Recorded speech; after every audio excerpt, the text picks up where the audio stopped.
Our topic this week in Designing Corporate Communications is about earning attention. But to make sense of why we're so focused on earning attention these days, we have to really think about how the media environment has evolved and to try and think about why we no longer just think in terms of paid media and a few key opinion shapers in typically the old media, but this huge ecology of new media and the holy grail of corporate communications, of course, to be able to earn attention without actually using any money to actually go out there and buy people's attention through buying off influencers or using paid media or whatever. So without further ado, let's dive into some of the issues.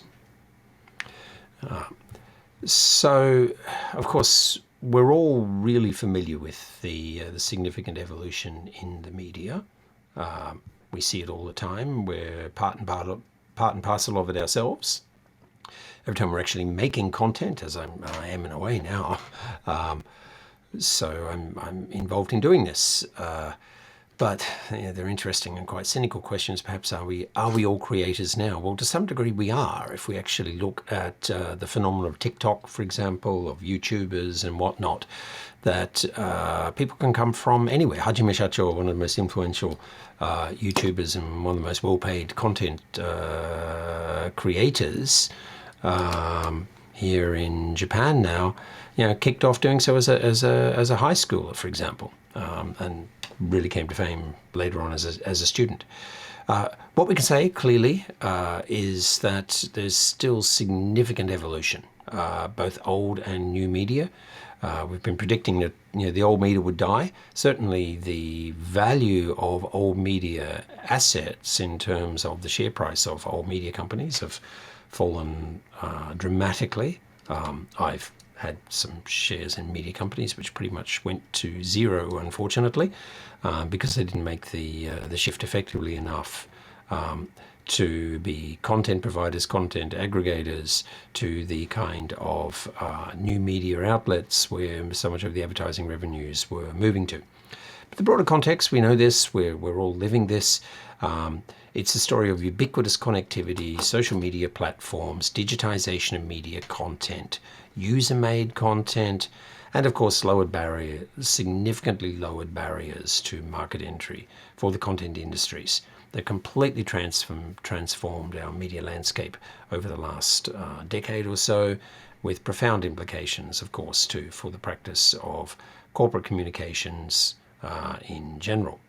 So it's not the case, though, that the old media as content producers are going the way of the dodo bird. Content is still king. We have a much wider variety of content. Of course, the kind of stuff we're doing here now is content in some sense. But at the end of the day, for those major news developments and whatnot, the old media providers are still in a very strong position. Their content is syndicated throughout the world very, very speedily through digital means. Okay, so the likes of Reuters, AFP, Agence France-Presse, for example, Associated Press, they still have a significant role. And indeed, actually, the wire services have become even more important for the very simple reason that the in-house journalistic expertise has been cut back, with the limited exceptions of, say, the New York Times, for example. Media jobs have been disappearing, particularly journalists. Numbers have been cut back. So the major players who are then syndicating their news reports are in a relatively strong position by comparison.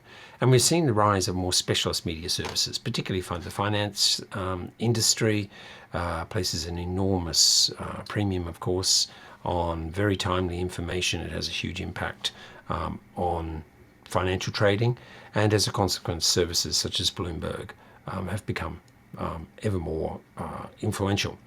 Nikkei is still a very significant provider. Nikkei, of course, is a direct publisher of news, but it also provides news services, subscription services to a whole range of financial and other users, and has also taken over the Financial Times, for example. So looking to be a global player. So the news aggregators, in the old style publishing sense of having some journalists working in-house, but also taking a lot of stories that came through on the old wire services, in an analog sense of it, these have really struggled for the very simple reason that advertising spend has gone to other platforms. And it's gone to other platforms for the simple reason that people are reading less media on paper and having higher levels of engagement with advertising, for example, through digital media. And particularly for advertisers, ideally you can get higher levels of potential customer engagement through digital media because you can simply get them to click through to engaging content. You can have them click through ideally to a website where you might very directly pitch the product.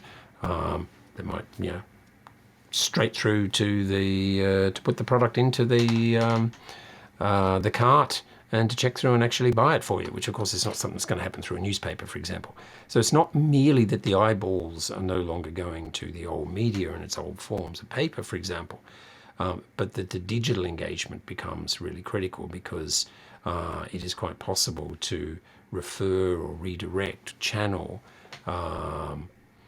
audience engagement to a deeper and monetizable place where you're actually going to sell the product, or at very least to get people to directly share it.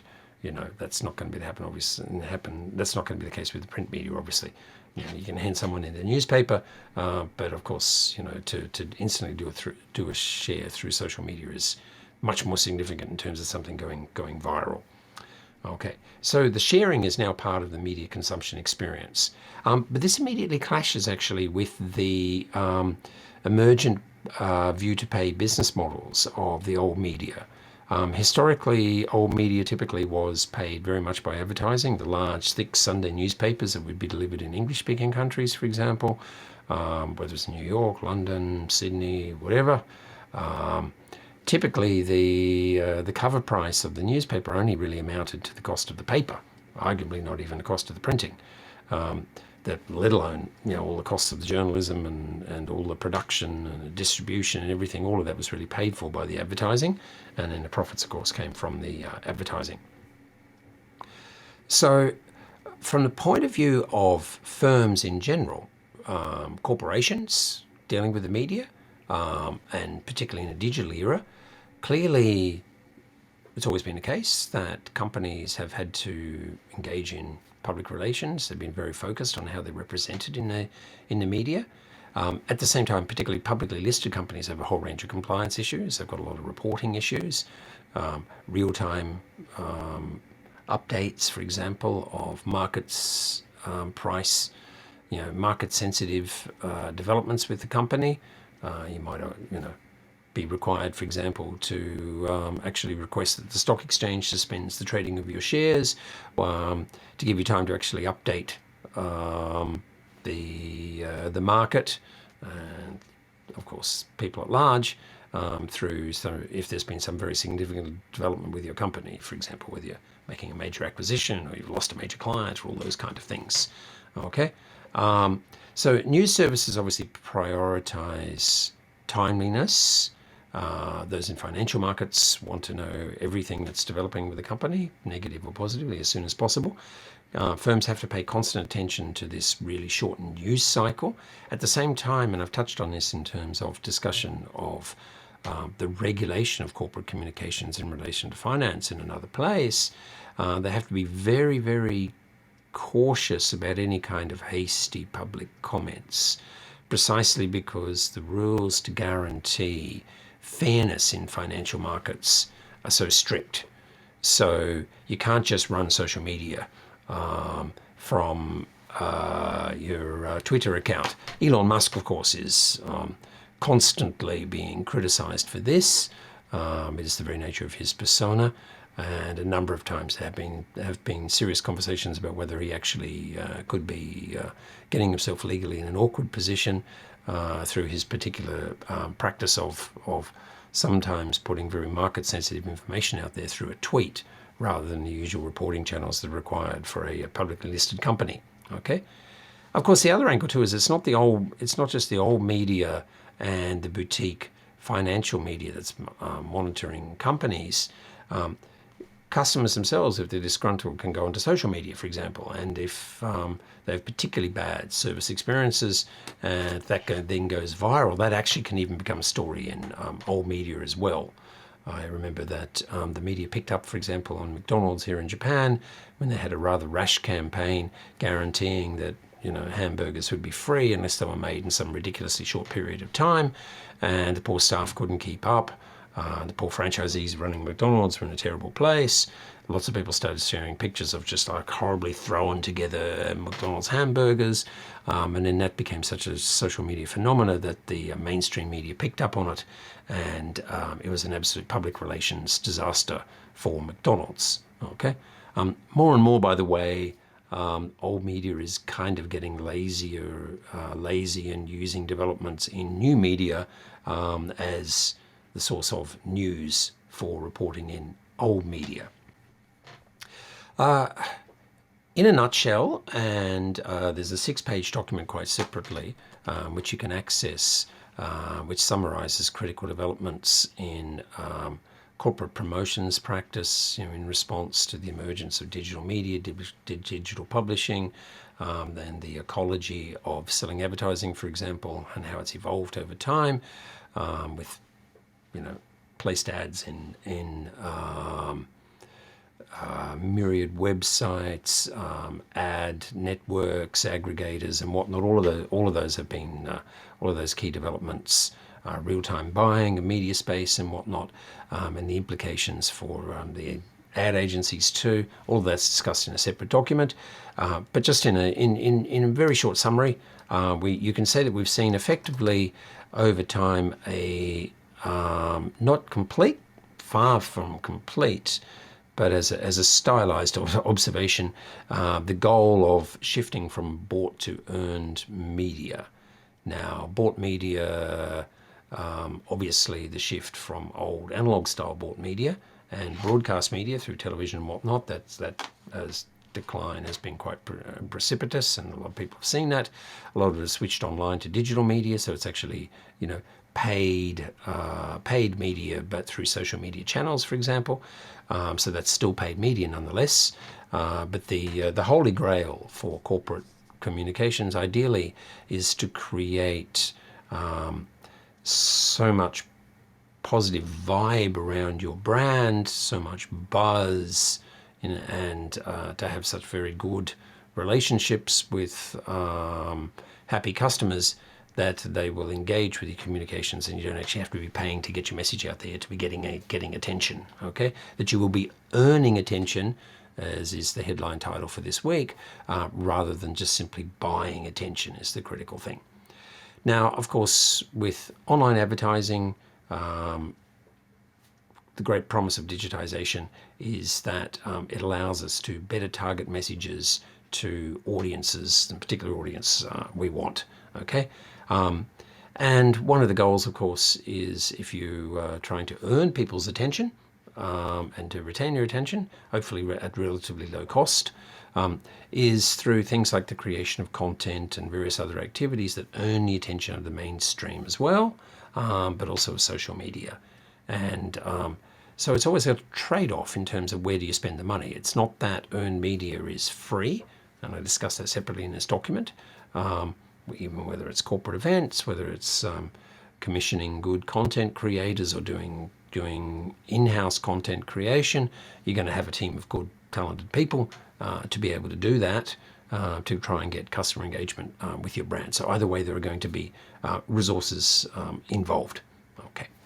Now, of course, lots of organizations, all organizations and individuals these days, of course, they have their own digital media presence, websites, social media pages, channels. Of course, I've got, multiple websites for teaching, my own personally and all the rest of it. Of course, many companies, even if the bulk of their sales and whatnot are done online, still very often want to have some kinds of face-to-face communications with customers. Now, whether it could be showrooms, it could be pop-up events, could be a whole range of things to try and give a little bit more kind of human and material tangibility to the product and the service interface. So the shorthand kind of summary of these different media categories is we tend to think of it in terms of POEM, okay? Paid, owned, and earned media. Now, there is a broader point on this in terms of the media industries and the competition for attention. It's not just that so many more people are trying to use digital communications and therefore fighting for space through either old media or then emergent new media. It's also that there is just so much more content available. Digitization is, as I say in the slides here, making the back catalogue of human culture possible, accessible to a huge array of people. You know, we all know what it's like. You go to YouTube to just have a look at one short video, for example. Maybe it's something you're looking for one of these courses. You click on there, you click through, and if you click on the YouTube view on YouTube rather than embedded in Moodle, danger is you'll be up until dawn, you know, watching one thing after another. And it's perilous for me every time I have to upload these videos on YouTube and input the link. All of these things that are drawing me in, and I have to be incredibly disciplined to not look at. But it's actually not just content as well. There's a huge array of information that's now available with digitization, historical records, public and private. And why does this actually matter for us? Well, it matters enormously in terms of individual reputation. It matters enormously for companies, for example. People can engage in private sleuthing now. You can track people down. You can find out what companies have done in the past. You can find out about your ancestors, you know, a whole range of things. And there's a powerful lesson here that we all need to be conscious of when we're managing our own personal brand, and particularly from a risk management point of view. In a digital era, you can never escape your past. But, it can catch up with you only too easily, okay? All it needs to be is to be findable through search. And you know, one of the things on Facebook, every now and again I get a message from someone. I don't look at it very much these days, but I still kind of stay there.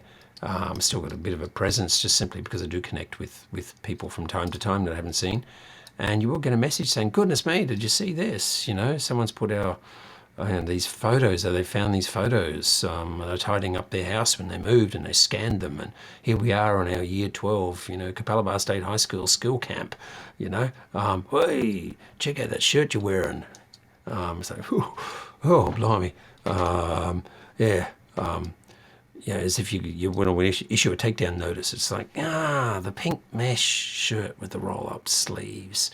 Yeah, that was pretty good in 1984, but that is acutely embarrassing now, okay?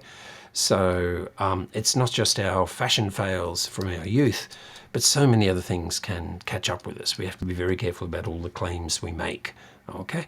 And we've seen that so many people, particularly in an era of what's often referred to as kind of cancel culture now, an ill thought out, intemperate tweet that may be interpreted as prejudiced in some way or another catches up with someone, and they find themselves having risen to prominence, to success, pointed to a role, and then this, you know, insensitive tweet emerges. They apologize. Very often people resign and have career setbacks, for example. And there's very interesting questions about how much should we pass judgment on the past versions of other people, because people grow over time.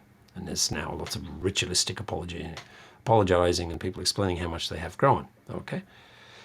So, in a nutshell, as I say here, through search, data matching, reanalysis, the contemporary narratives that people and organizations maintain about themselves and the world can be interrogated more easily. We are kind of forced to be more authentic about ourselves because we can be caught out so much more easily. It's much less easy to simply reinvent yourself these days, to update your narrative. At least you have to have a narrative about how you've changed and evolved, so that your ugly past doesn't come back to haunt you in the present, for example. Okay, so certainly do not get caught out trying to deny your former self. By the way, tactically, the best thing to do is never hide anything. Almost have an almost pathological openness. Because it is the best way to diffuse any kind of scandal or rumor. If you think someone is referencing something, disarm them simply by saying, oh, boom, and throw it straight at them. Would you be referring to that? Right, okay, right, bang, gone, it's gone, diffused, and you've dealt with it yourself. Now, historically with old media, there were the limited number of very influential gatekeepers. There was the art critic on the major newspaper, for example, who had an extraordinarily influence over the reputation, public reputation of an artist, for example, the food critic, the wine critic, or whatever. And at the same time, there were limited communications channels in print and limited broadcast media and whatnot. So those who got to decide the content were an incredibly powerful position. The rights holders benefited from this. The media owners benefited from this.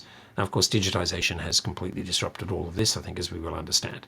It's brought new arbiters of taste based on their taste, their charisma, their timeliness, in terms of messaging with audiences. You know, the rise of the influencer, we all understand this. And it's their affordance with a certain audience that is the critical thing. And their ability to monetize that, their followers, is very much a function of the nature of their audience and whether a particular brand, for example, wants to speak to a certain subsegment, and a particular influencer seems to be able to be a bridge or a source of connection to that particular, say, subculture. So they are influence of taste, but they are not dictators of taste. Because simply there's too much competition these days for influence in the first place. And what we find, interestingly, is some of the most successful tend to be relatively open. They are explicitly selling themselves as contemporary, as a channel through which the pulse of contemporary culture can be taken the measure of. Okay, so they're not exercising a very harsh judgment so much as actually more a kind of a channel. It's a selective process. There is a curatorial process, and that's a big part of the culture itself. When we've got so much demand for our attention, the curation function becomes more important. One clear example here is the sartorialist, and I'll just simply show you this here. Started off as effectively as a street snap genre, which is actually, many people know this in Japan. It's a very popular genre in fashion magazine publishing, for example, and a particular chap behind it. Okay, as we see here, the founder, blogger, photographer Scott Schumann started the Sartorialist with the idea of creating a two-way dialogue between the world of fashion and its relationship to daily life. Okay, and so his work was featured in various magazines, but the website itself is hugely influential, and to some degree, just simply by picking up people, for example, this guy here wearing this, a vintage suit that apparently belonged to his grandfather, that can have an impact in terms of nudging the trends, fashion, and whatnot. And then he publishes some books and whatnot as well. So there's a coffee table book, as you can see here, the Sartorialist, Scott Schumann, and another one. We see other people who have kept alive kind of old media in terms of print media with new formats, but simultaneously having digital channels. One of the most significant is Monocle magazine, created by Tyler Brûlé, who's Canadian, found himself in the UK, somehow got himself sent as a journalist to as a war reporter to Afghanistan, got wounded in Afghanistan, and in hospital was reading magazines, lots of magazines, and thought they were excruciating, along with his wounds. Created Wallpaper magazine, which was very successful. He then sold it, had a non-compete clause, created Wink Creative, a consultancy, which including place branding and whatnot. And after his non-compete clause was up, then created Monocle magazine, and very influential in terms of combining writing across a whole range of fields, plus fashion, lifestyle, and whatnot. He's quite a Japan fan. And of course, invariably couldn't resist the temptation to move into having their online store. And indeed, there is a Monocle store here in Tokyo. Okay, and they tend to partner with actually Japanese brands quite often, like Porter and whatnot. So these new arbiters of taste, they can act through a mix of both premium old and new media. There is still some demand for the tactile nature of the magazine, for example. We all get celebrity today, and this has been a phenomenon for a while, okay? Skipping the old gatekeepers, becoming influential, and then, of course, the old media pick them up and amplify that influence. The Kardashians are a classic example, okay? So we're in an era of kind of ubiquitous seeking of attention, okay?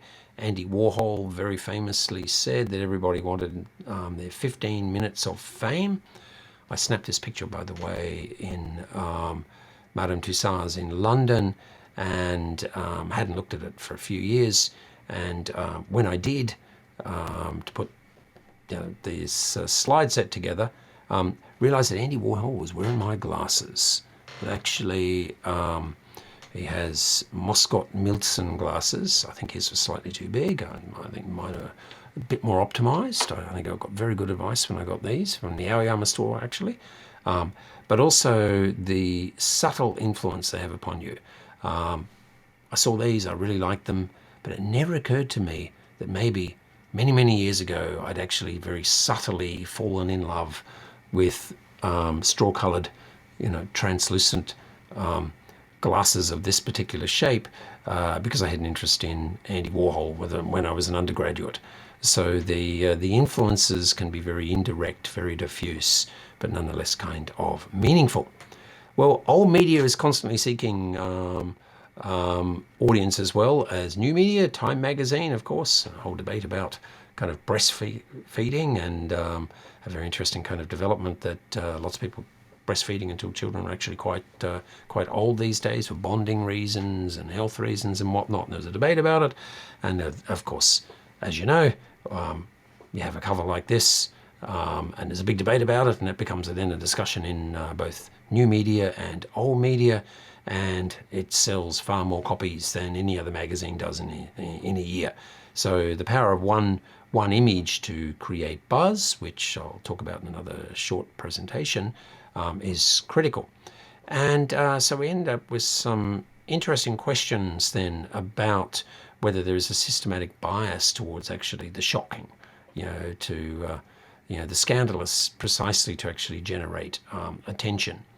And this debate's been around for a while. I've got some links here on the website for my course. You can see some quite famous cases, particularly Benetton did some quite confronting stuff, including a campaign directed at AIDS awareness, where they very famously or notoriously depict the image, very sensitive photograph actually, of a young man dying of AIDS, surrounded by his family. And then there was a big debate about, well does an Italian fashion brand use a picture of someone dying of a disease to put their brand out there? And they were arguing that they were raising consciousness. If you see the Unhate media as well, you'll see that they played with some confronting video manipulation, which shows the Pope hugging and kissing an Iranian Ayatollah, for example. But the whole idea being that to promote love rather than hate. But was it kind of to get cheap buzz? We could debate that kind of endlessly. So there is this bigger question about is any publicity good publicity? Now that's often said, but I think in the context of cancel culture, we see that's very clearly not the case. It so much depends on where you want to be in the market. You want to be getting attention. Pulling stunts to get attention can backfire. Okay, they may diminish the stature of the organization and the people involved, and they may distract from the message. As I say in another context here, in the again in that handout, that PDF, right? Likes ain't profits. Likes ain't sales. Okay, your content may get a lot of attention. It may create real buzz, but does it actually create sales? And I just threw a whole lot of words up there. negative things: cheap trick, undignified, unbecoming, tacky, puerile. And one of my most favourite expressions, one of my very favourite expressions, actually from Italian, but we occasionally use it in English, the idea of brutta figura. So kind of it's an Italian for kind of like mittomonai, looking just hontani mittomonai. So for all the wrong reasons, being a brutal figure, being an ugly figure in public, which diminishes your stature. Okay. So I certainly don't buy the notion any publicity is good publicity. I think, however, you can play with incongruity, okay? And this is an old trend, and that's my son many years ago when he was chugakse, chugako ichinensei, planking, and maybe some of you have kind of done that in the past. So you can kind of subtly engage with people, okay? Once it's discerned, it's interesting. And so I suggest the incongruity angle because there is an interesting psychological element here. And we've talked about it, of course, in other contexts, that when audiences have to work a little bit, it is subtle, but when they notice it, there is this sense of kind of satisfaction that they picked up on it and they maybe get the gag, okay? And so therefore people are making just enough effort to maybe have a higher level of emotional engagement. Probably my son would be horrified to realize that I'm probably using it to finish up a set of slides. Oh, maybe I'll send him a copy of it. Okay. So yeah. Right. Don't be badly incongruous, but get out there and position yourself in a fresh and engaging way.